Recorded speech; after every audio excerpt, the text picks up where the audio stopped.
صباح الخير للجميع. المجموعة سعيدة وتتطلع قبل ساعات من هذه المباراة النهائية، وهي بطولة كنا ننتظرها على مدى شهور عديدة. شكرا. نبدأ إذن من هنا.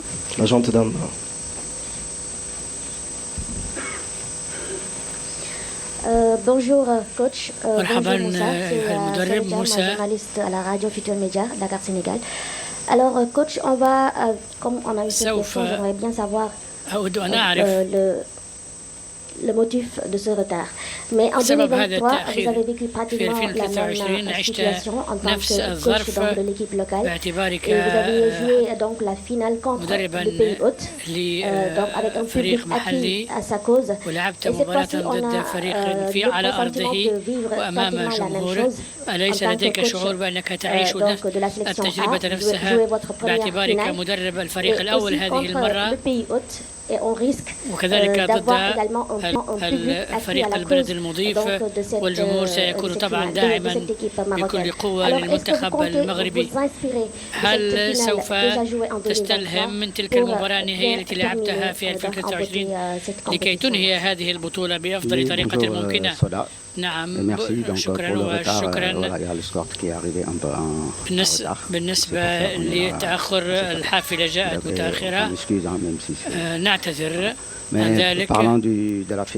بالنظر إلى المباراة النهائية في الجزائر، صحيح أنها كانت بطولة مختلفة، وآمل أن تتم بنفس الطريقة. لعبنا لأن اللعب ضد فريق البلد المضيف ليس سهلا أبدا، ولكننا سنبذل جهودنا، لأن في النهاية هم 11 لاعبا ضد 11، وهم يعرفون ذلك، وسيكون هناك حكم أو حكام، وبعد ذلك سيكون اللاعبون هم الذي يقررون ما سيجري. آمل أن تسير كل الأمور بخير، وضد الجزائر صارت الأمور بشكل جيد، وكنا راضين كثيرا عن المنتخب من المحليين. رأيتم هنا اتحادنا تحدث عن أمر أعتقد أن لا ينبغي أن هناك أمور نقوم بها، لكن اليوم هي صورة أفريقيا. اليوم نحن نرفعها، ولا ينبغي أن نفسد هذا العيد، لأننا لدينا لاعبين عالميين،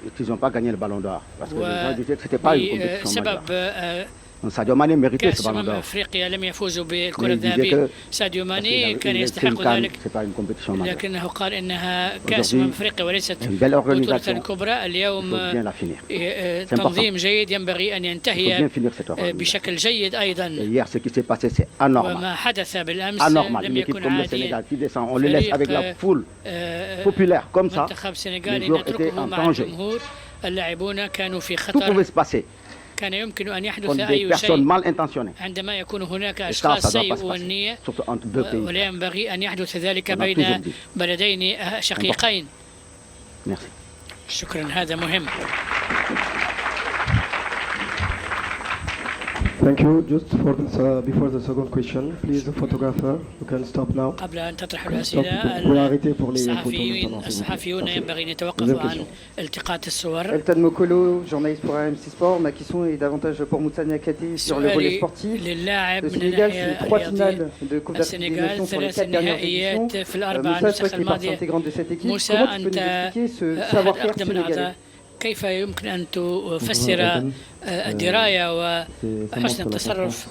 إنها الاستمرارية التي يتميز بها المنتخب السنغال في السنوات الأخيرة، ونحن سعداء بذلك، إذ وصلنا إلى المباراة النهائية 3 مرات، خاصة عندما نرى منافسينا وهي منتخبات قوية أيضا جدا. أيضا هو عمل طويل النفس بدأ في 10 أو 15 سنة الأخيرة، ونحن اليوم نجني ثمار ذلك العمل، والمدرب يقول بعمل جيد.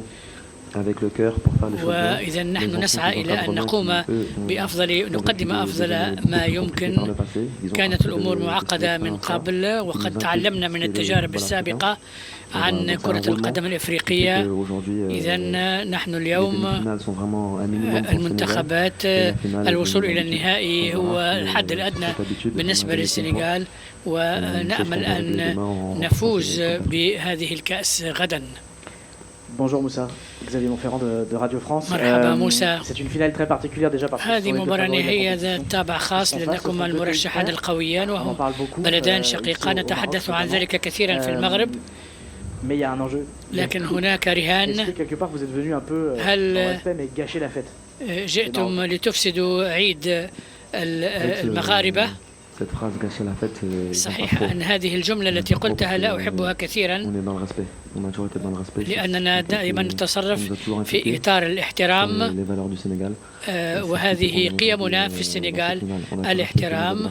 نحن نحترم منافسينا ونلعب بمميزاتنا وبروحنا القتالية، وذلك ما فعلناه طوال هذه المسابقة.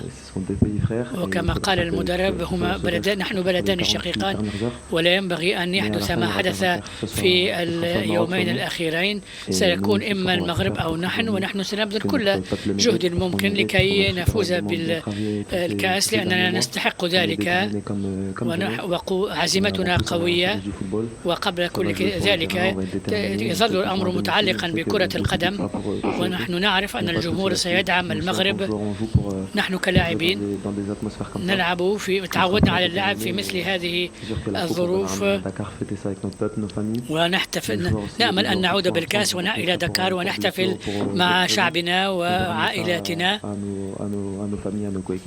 ونحن مدينين لهم بذلك، وإن شاء الله ستكون السنغال هي التي تفوز.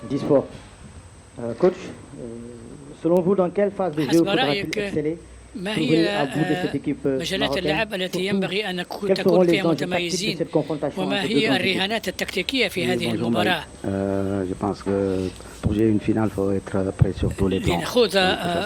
لنفوز بمباراة نهائية ينبغي أن نكون جاهزين في جميع المجالات، فنيا وتكتيكيا. ستكون مباراة صعبة ضد فريق مغربي قوي، لأنهم مثلوا أفريقيا في كأس العالم 2022 ووصلوا إلى نصف النهائي، وهو إنجاز رائع. وينبغي وقد ساهم ذلك في رفع مستوى الكرة الإفريقية، لأن الفوز بكأس العالم ليس سهلا. وغدا سنخوض مباراة صعبة ضد منتخب مغربي قوي سوف يسعى بكل جهد وقوة إلى الفوز من جانبهم كما نفعل نحن جاهزون ومصممون، ونود أن نعود بالكأس إلى السنغال إن شاء الله.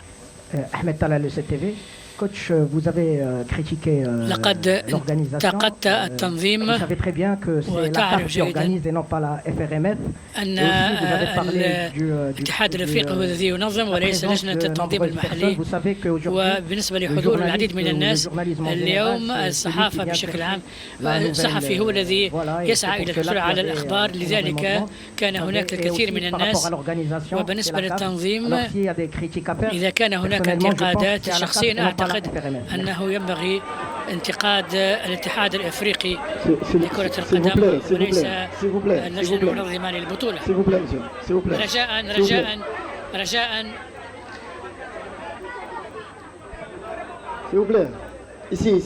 رجاء من فضلكم. Prochaine question. Hervé Penaud, le journal de l'équipe. Je vais revenir au terrain 2 secondes. Moussa, تعود إلى الملعب وإلى الناحية الفنية. سؤال لموسى، هذه آخر مشاركة لساديو ماني في كأس أفريقيا. أود أن أعرف هناك أنت جئت بعده، ما هي الصورة التي يقدمها ساديو ماني للاعبين الجدد أو الذين التحقوا بالمنتخب؟ لن يكون لدي الوقت الكافي لأصف ما فعله ساديو ماني لكرة القدم السنغالية.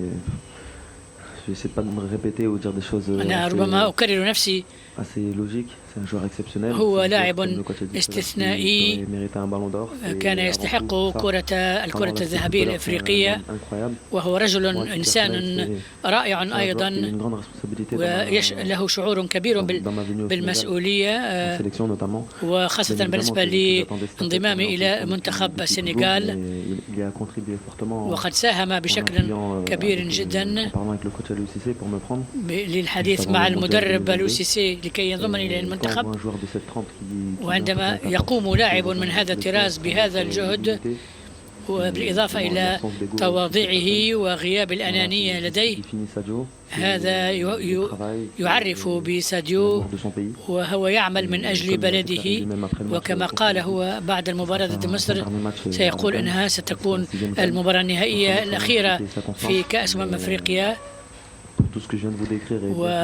وهناك أكثر حتى مما قلته لكم عن ساديو ماني، ونحن مدين له بأن نفوز بهذه الكأس في مشاركته السادسة في كأس أفريقيا. Coach Thierry Diallo de la RTS. Alors coach, je sais bien que vous n'allez pas parler de l'arbitrage. أنك لم تتحدث عن التحكيم. هل عملت مع لاعبيك في هذا الاتجاه؟ نعرف أن القرارات والأخطاء سوف يتم احتسابها أخطاء، وسوف يكون هناك استياء من الجمهور. كما قلت، أفضل أن لا أتحدث عن التحكيم، لأن الجميع يمكنهم أن يرتكبوا أخطاء، اللاعبون والحكام.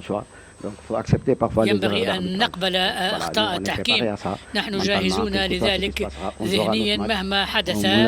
سنلعب مباراتنا وسوف نبذل كل جهد منكم، وسنعرف في الأخير أننا سنفوز بالكأس ونعود بها إلى دكار. Bonjour coach, head of the ESPN. مرحبا المدرب. Pour répondre à la question de mon collègue. Lequel? Sur Sadio Mané. الرد على سؤال ساديو ماني. عندما يغادر ساديو ماني المنتخب، كيف ستعوضه؟ هل أنت مطمئن على مستقبل منتخب السنغال والكرة السنغالية بعد غياب ساديو ماني؟ اليوم عندما يكون اسمك ساديو ماني فإن القرار لا ينتمي إليه، هناك لا يعود له، هناك شعب، وأعتقد أن الشعب يريده أن يستمر، والبلد وأنا كمدرب وطني لست موافقا على ذلك، نريده أن يكون معنا لأطول وقت ممكن. هو يمثل إفريقيا، هو مثل يحتذى، ومثل هذا الطراز من الناس نحتاجه. هو يقدم دائما دروسا في الحياة، تواضعه وتربيته، وكيف يعرق من أجل السنغال ويبذل كل جهد ممكن. سخر حياته لكي نفوز بلقبنا الأول، ولو حدث إذا كانت مسؤوليتي، نحن لا نريد أن نراه يغادر. أنا واللاعبون نريد أن يستمر معنا. Coach, bonjour Moussa, c'est Sorna Fall de la 5TV et Zik FM Dakar. بالنسبة لإدارة التعامل مع الانفعالات خلال البطولة، كيف تعملون على ذلك؟ صحيح أن التحكم في الانفعالات مهمة. أنا لدي لاعبون يتميزون بالنضج، وهم متعودون على اللعب في مثل هذه الظروف. لعبنا مباراة في كينشاسا، التأهل إلى كأس العالم، وتعاملنا مع عواطفنا كما ينبغي، والفريق حافظ على هدوئه، ونحن نعرف كيف نتعامل مع مثل هذه الظروف، ونأمل أن تسير الأمور غدا كما تعودنا وكما نريد. بالنسبة لبيان الاتحاد وملاحظتك، أنني أخرجكم ذلك من مباراتكم النهائية ومن تركيزكم على المباراة أن تتحدثوا، ألا يزيد ذلك من بعض التوتر؟ لا أبدا، من جانبنا لن نفسد عيدا واحتفالا. الأمور ينبغي حلها فورا، ينبغي أن نتحدث عنها. تحدثنا عنها، وأعتقد أنك لو لم تطرح هذا السؤال كنا سننساه. كان ينبغي أن أتحدث عن ذلك. ليس هذا انتقادا للتنظيم أو شيء آخر، لأن اليوم التنظيم رائع ولن نتحدث عن ذلك في جميع أنحاء العالم. والحمد لله بالنسبة للمغرب على هذا التنظيم الرائع الذي رفع مستوى كأس أفريقيا، ونأمل أن يستمر ذلك. لكن بعدما حدث بالأمس ينبغي أن نتحدث عنه، لأن ذلك يقلل من ربما قيمة هذا التنظيم الرائع. هذه صورة إفريقيا، هي صورة إفريقيا. أنا لا أتحدث كمدرب للسنغال، أنا أتحدث كأفريقي. وعندما نخرج من هنا سنركز على هذه المباراة النهائية، لأن لدينا رغبة قوية في العودة بالكأس.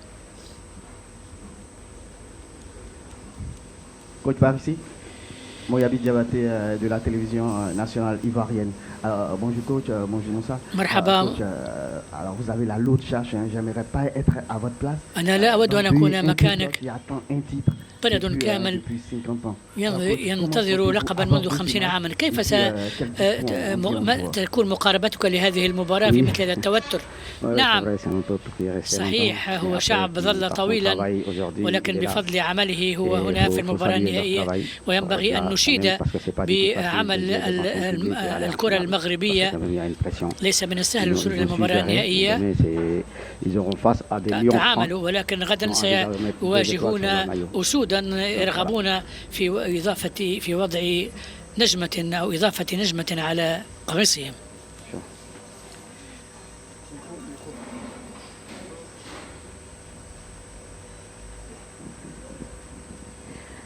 Bonjour coach, bonjour Moussa. Je disais c'est Diabaté Sporel. Alors cette finale vous avez la disputer de favoris. بدون أن تكونوا مرشحين للفوز، إن ذلك سيضع عليكم ضغطا أقل بهدف تحقيق الفوز بالكأس. لكن خاصة هذه المباراة النهائية يمكن أن تتم في 90 دقيقة أو تصل إلى ضربات الجزاء الترشيحية. هل ستستلهمون مما حدث لنيجيريا؟ السؤال لمن؟ لموسى أم لي؟ صحيح أن المرشح للفوز هو المغرب، وهم الأوائل في تصنيف الفيفا في المستوى الإفريقي، ونحن في المركز 18 أو 19 وهم في المركز 11. ينبغي أن نهنئهم بذلك. هي الفريق المرشح للفوز. لكن بالنسبة لي الفريق الإفريقي الأفضل هو مصر، وقد فزنا عليهم. الآن لكن نحن موجودون حاضرون، ونعرف أننا عملنا جاهدين لكي نكون هنا، لكي نصل إلى هنا. وهي مباراة نهائية يحلم بها الجميع، وسوف نخوضها بأفضل طريقة ممكنة. واستعددنا بشكل جيد لنخوض المباراة ونجعل